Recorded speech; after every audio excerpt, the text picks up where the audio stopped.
Hello friends, good evening. कैसे हैं आप? आई होप आपका वीकेंड अच्छा गया होगा।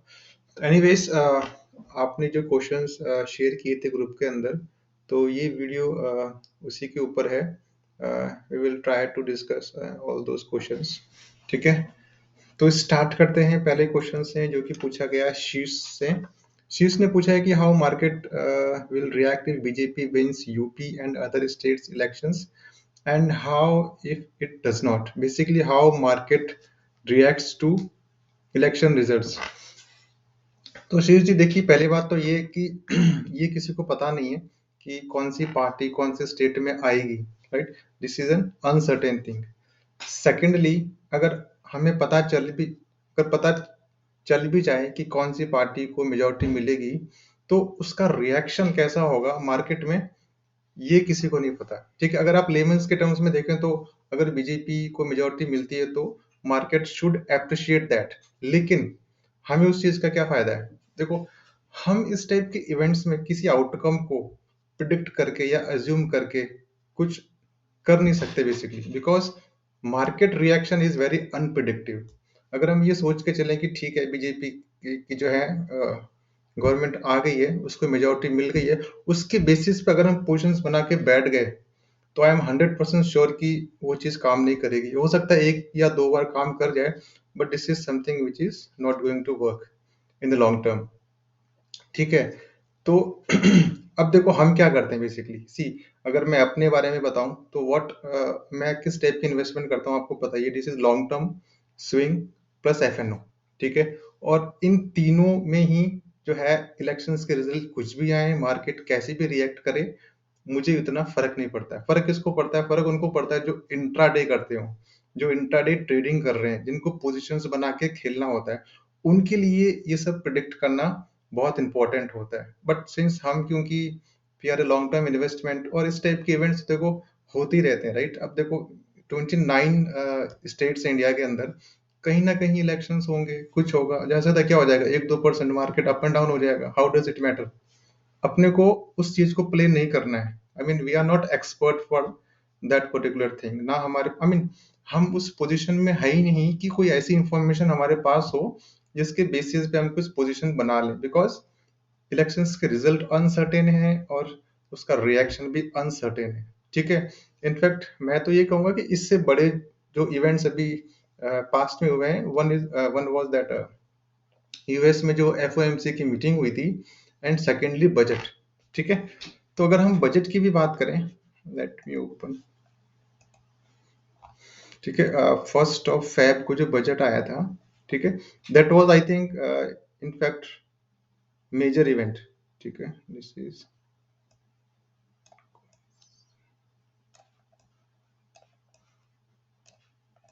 1 तारीख थी, राइट, ये रहा। ठीक है, मैंने 15 मिनट्स का जो है कैंडल लगाई है। तो आप देखो, 1 तारीख को जब बजट आया था तब क्या हुआ था? मार्केट ने गैप डाउन ओपनिंग की। फ्रेंड्स, जब कोई अ, जब मार्केट को पहले से किसी चीज के बारे में पता होता है, आपको या मेरे को, सबको अगर ये पता है कि ये चीज पॉजिटिव है, तो क्या होता है कि मार्केट, जो आप पॉजिटिविटी सोच रहे हो कि मैं उस जिस चीज को प्ले करूंगा, वो तो पहले 15 मिनट्स में ही मतलब हो जाती है। राइट, वो पहले 15 मिनट में ही मार्केट के अंदर आपको दिख जाएगी प्री ओपन के बाद।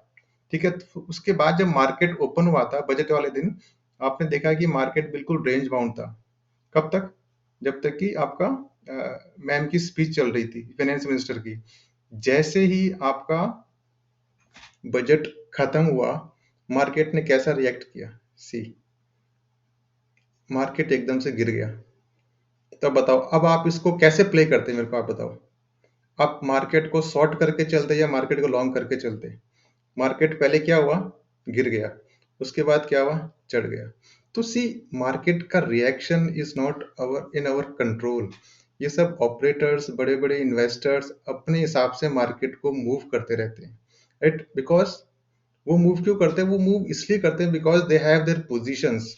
उनकी खुद की पोजीशंस होती है मार्केट के अंदर, उनको बचाने के लिए वो मार्केट को ऊपर या नीचे मूव कर सकते हैं। हमें क्या देखना है? हमें लॉन्ग टर्म ट्रेजेक्टरी देखनी है। हमें एक लॉन्ग टर्म प्लान को देखना है कि हाँ, लॉन्ग टर्म में तो हमारे स्टॉक्स ऊपर ही जाएंगे, लॉन्ग टर्म में तो निफ्टी ऊपर ही जाएगा, यस और नो, राइट। तो हमें उस चीज को प्ले करना है, राइट। जो चीज हमारे कंट्रोल में नहीं है हम उसको प्रिडिक्ट करके और कुछ पोजीशंस बनाए, 90% चांस है कि उसमें अपोजिट होगा। Let's take second question. Second question है मनीष जी का, वो पूछ रहे हैं how much returns to expect in F and O, futures and options में कितने रिटर्न्स हम एक्सपेक्ट कर सकते हैं।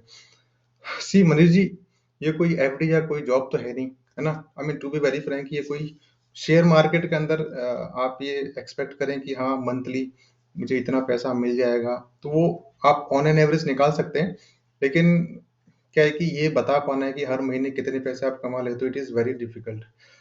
बट यूजुअली अगर किसी को एफ एन ओ में एक्सपर्टीज ही है, किसी ने 8 8 महीने, 2 साल, 1 साल जम के इसमें काम किया है, उसको प्रॉपर अंडरस्टैंडिंग है, तो आई थिंक 5 से 10% उसके कहीं नहीं गए।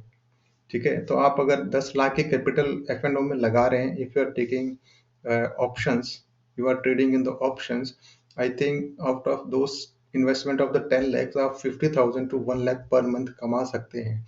But it does not mean कि आप हर महीने उतना कमाएंगे, हो सकता है किसी महीने में आपको लॉस भी हो, राइट। तो वो मार्केट के हिसाब से जितनी भी आप पोजीशंस बनाते हैं, that all depends, but yes, on an average you can earn, somewhere around 5 to 10% if you are expert। Third question है सुमित जी का, जो पूछ रहे हैं top 5 stocks to buy now. Sumit ji, इसके लिए मैं एक अलग से वीडियो बना दूंगा, ठीक है।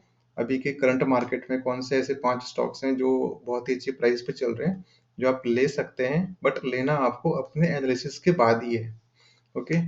Third is how market is going to behave with tapering.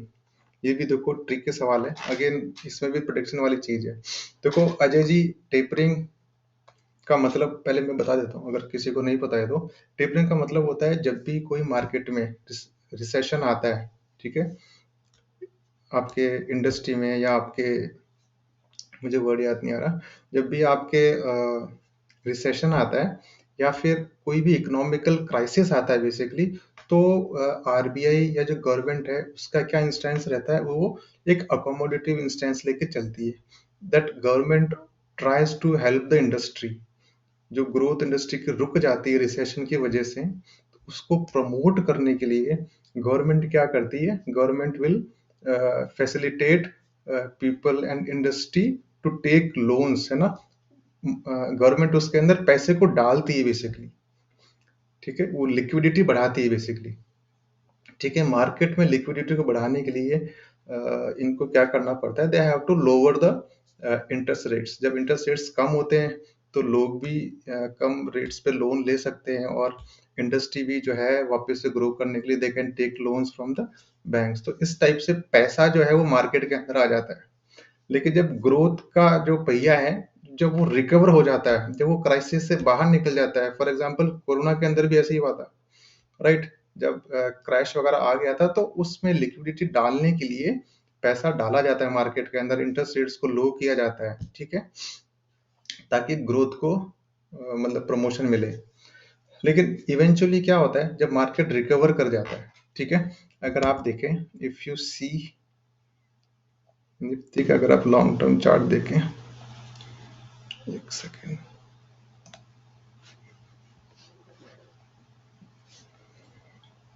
अगर आप निफ्टी का लॉन्ग टर्म चार्ट देखेंगे तो मैं इसको 1 डे की कैंडल में लगा देता हूँ। ये देखिए यहाँ पे आया था crisis, right, this is corona, ठीक है। ये प्री कोविड लेवल्स का मार्केट है और ये कोविड के दौरान। अब देखो मार्केट यहाँ से यहाँ गिरा, this was around around 40% of crash, और मार्केट ने देखो कितनी जल्दी रिकवर कर लिया। रिकवर तो किया, उसके बाद see see the growth in the last 1 year. तो मार्केट जब पहले से ही इतना ग्रो कर चुका है और इंडस्ट्री अपने पैरों पे खड़ी हो चुकी है, तो टेपरिंग क्यों ना हो, राइट। और ये टेपरिंग ऐसा नहीं है कि कोई फर्स्ट टाइम हो रही है, this is not something which is, you know, tapering कोई फर्स्ट टाइम नहीं हो रही। इंटरेस्ट रेट्स हाइक्स तो होने ही थे और पहले भी कई बार हुए हैं, राइट। तो ये सब दीज आर रेगुलर इवेंट्स।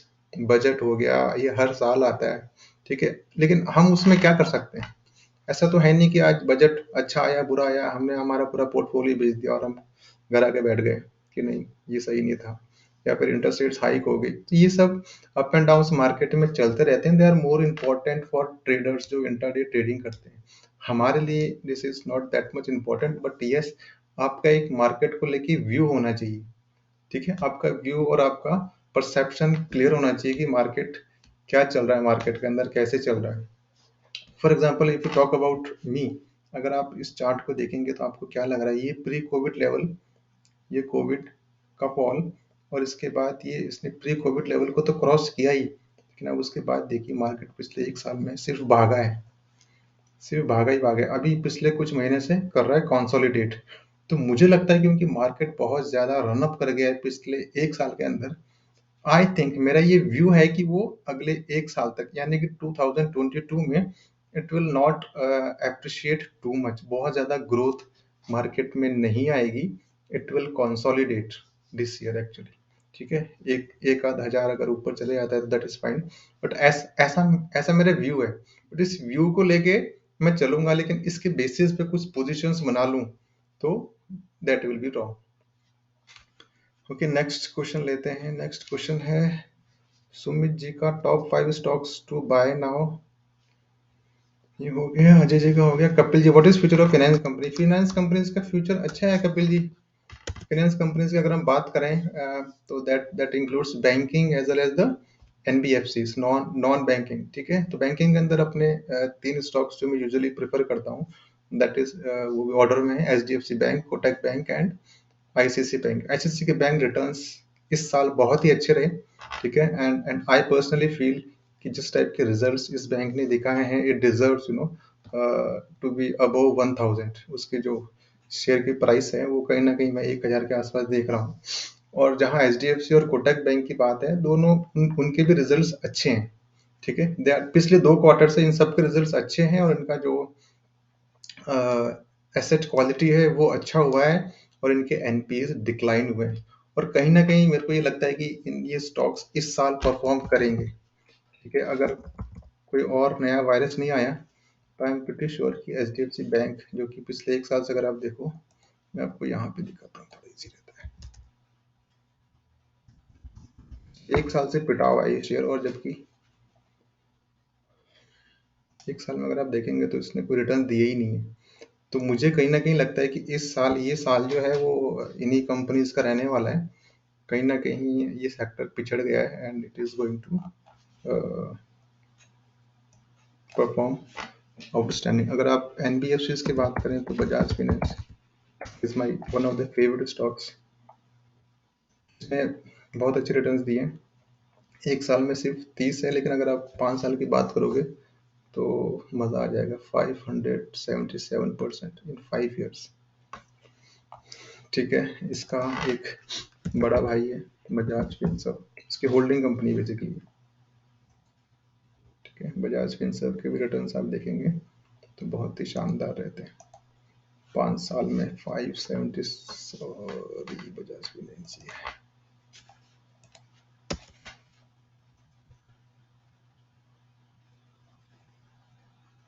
ये बजाज फाइनेंस की।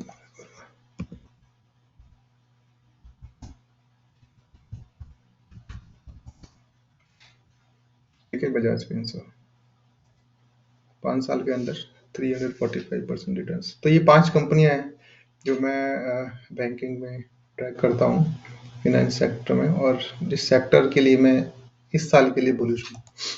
ठीक है, उसके बाद है चंद्रवीर जी का क्वेश्चन है, is there any mode available where financial security as per old pension scheme can be achieved? Chandraveer ji, I may not be the best person to answer this question, है ना। ये मैं तो थोड़ा बहुत स्टॉक मार्केट के बारे में जानता हूँ।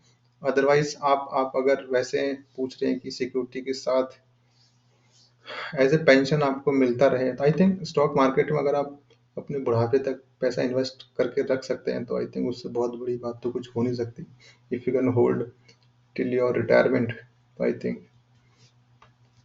अदरवाइज आप म्यूचुअल फंड्स वगैरह भी यूज कर सकते हो इफ यू वांट सेफ्टी। अगर आप टाइम नहीं दे पाते शेयर मार्केट पे, तो I think the best option is mutual funds. Sandeep ji का क्वेश्चन है, what are the realistic returns in the stock market? Sandeep ji, मैंने अभी जस्ट आपको कई सारे स्टॉक्स के रिटर्न्स दिखाए हैं पिछले 5 साल के। तो अब डिपेंड करता है आप किस टाइप के इन्वेस्टर्स हैं, आपकी रिस्क टेकिंग कैपेबिलिटीज कितनी है।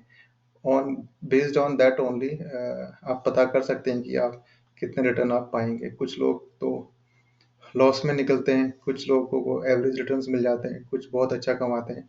तो it all depends on your abilities to deal with the market. आपको जो है साइकोलॉजी आपकी कैसी है, आप कैसे क्रैशेस को झेलते हो, आप कितने स्ट्रांग हो। और बाकी मैंने आपको शेयर्स तो देखा है, ऐसा कोई शेयर मेरे पास है नहीं जो फंडामेंटली स्ट्रांग हो और उसने पिछले 5 साल में 150 से 200% से कम रिटर्न दियो, राइट? तो I think to answer precisely 15-20% तो कहीं नहीं गए अगर आप मार्केट नहीं भी देखते तो भी। और अगर आप मार्केट देख रहे हो, देखते हो, ट्रैक करते हो, तो अगर आप डिप्स पे जो है स्टॉक्स खरीदते रहते हो, if you are keeping an close eye, तो आई थिंक 25 से 30% पर ईयर कहीं नहीं गए। ठीक है। और है which big investors we can follow? देखिए, यूँ तो सबकी पर्सनल चॉइस है, लेकिन मैं पर्सनली राकेश झुनझुनवाला और उनकी वाइफ है रेखा झुनझुनवाला, उसके अलावा विजय केडिया, वो बहुत मतलब बहुत ही जॉली नेचर के हैं। उनके इंटरव्यूज वगैरह मैं देखता रहता हूँ। ही is very simple person, singing वगैरह का शौक भी है उनको। उसके अलावा डीमार्ट के जो मालिक हैं राधा कृष्ण दामानी, ठीक है, आशीष कचोलिया।